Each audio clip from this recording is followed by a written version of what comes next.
You pick up your phone. You did not decide to. Your hand just did it. Somewhere between one thought and the next, your thumb was already unlocking the screen. And now, you are scrolling through something you do not even remember choosing to look at.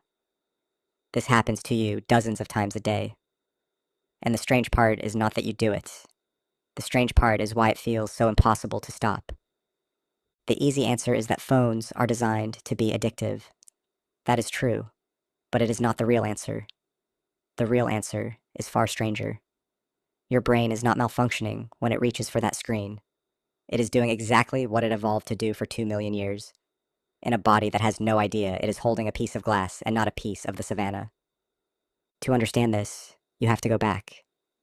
Not a few decades, not even a few centuries. You have to go back to a time before agriculture, before cities, before writing, to the long stretch of human history when your ancestors lived in small nomadic bands, moving across open grassland, always alert, always scanning. For nearly all of that time, information was survival. A rustle in the grass might be wind. It might be a leopard. A distant shape on the horizon might be nothing. It might be a rival group. The humans who checked, who scanned, who noticed small changes in their environment were the ones who lived long enough to pass on their genes. The humans who tuned it all out did not get a second chance. This is where psychologist Daniel Berline's research on curiosity becomes useful. In the 1950s, Berline proposed that novelty itself triggers a kind of hunger in the brain, not hunger for food, hunger for information. He found that humans and animals will actively seek out new stimuli even when there is no reward attached, simply because the brain treats uncertainty as something that needs to be resolved. An unanswered question is uncomfortable. A closed loop is calming. Your brain does not like open loops. Now think about what a notification actually is. A small red circle with a number in it. An unread message. A like you have not seen yet. Each one is a tiny, unresolved loop. Your brain does not know if it is important. It does not know if it is dangerous, exciting, or nothing at all. And because it does not know, it wants to check. Not because you are weak, because checking used to keep you alive. There is a second piece to this puzzle, and it involves a chemical you have probably heard of, but likely misunderstand. Dopamine. Most people think dopamine is the feel-good chemical, released when something pleasurable happens. But neuroscientist Wolfram Schultz's research in the 1990s revealed something far more interesting. Dopamine is not released mainly by reward itself. It is released by the anticipation of reward, and especially by uncertainty about whether the reward will come. Schultz trained monkeys to expect a juice reward after a specific cue. When the reward came predictably, dopamine spiked briefly, then leveled off. But when the reward was uncertain, arriving only sometimes, the dopamine response did not fade. It stayed elevated, firing again and again, as if the brain was more captivated by not knowing than by the reward itself. This is called a variable ratio reinforcement pattern, and it is the exact same mechanism that makes slot machines so difficult to walk away from. Your phone runs on this pattern constantly. You do not know if the next scroll will bring something boring or something fascinating. You do not know if that message will be from someone who matters or an ad. This unpredictability is not a flaw in the design.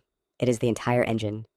And your ancient brain, the one built for scanning grasslands for danger and opportunity, cannot tell the difference between a predator in the grass and a notification on a screen. Both register as something that must be checked immediately. Here's where it gets stranger still. Your ancestors did not just scan for danger, they scanned for each other. Humans are an intensely social species, and for most of history, survival depended not just on avoiding predators, but on staying connected to your group. Being cast out of the tribe was, quite literally, a death sentence. No lone human survived long on the savannah. This is why social information carries such enormous weight in your brain, even now. A like on a photo, a reply to a comment, a message left unread. These register, neurologically, as signals about your social standing. Are you accepted? Are you being noticed? Are you safe within the group? Anthropologist Robin Dunbar, known for his research on social group sizes, has argued that human brains evolved specifically to track complex social relationships, gossip, alliances, and reputations within groups of roughly 150 people. Your phone now connects you to thousands, sometimes millions, and your brain tries to process all of it with the same social tracking system built for a small tribe around a fire. That system was never built for this volume. It was built for a world where checking on your status within the group took a glance across a campfire, not an infinite scroll. So when you feel that pull to check, to refresh, to see if anyone responded, you are not being shallow. You are running software built for survival on hardware it was never designed to handle. Think about what happens physically when you reach for your phone without deciding to. There is no long internal debate. There is no weighing of pros and cons. The motion happens before the thought does.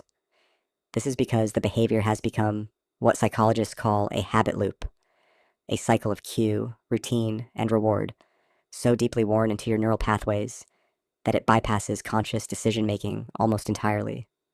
Your ancestors' scanning behavior worked the same way. They did not consciously decide to glance at every shadow. Their attention was simply pulled there automatically because the brains that hesitated to check did not survive to pass that hesitation on.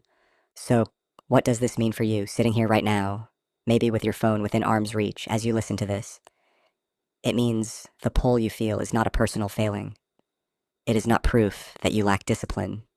It is a 2 million-year-old survival mechanism, finely tuned for scanning grasslands and tracking small tribes, now being triggered dozens of times a day by an object that was engineered, whether intentionally or not, to exploit exactly those instincts. Does knowing this make the pull go away? Not entirely, but it changes what the pull means. It is not weakness, it is inheritance. Every time you feel your hand moving toward that screen, without permission from your conscious mind, you are feeling the same ancient alertness that once kept a small band of humans alive on an open plain, now aimed at a glowing rectangle that has nothing to do with lions and nothing to do with rivals over the hill, and yet still manages, somehow, to convince your oldest instincts that it might. Tonight, when you feel that familiar tug to check one more time, you will not be able to fully resist it, but you will know at least what it really is. Not a flaw in you, a memory in your body, older than language, older than fire, still scanning the horizon for something that might matter.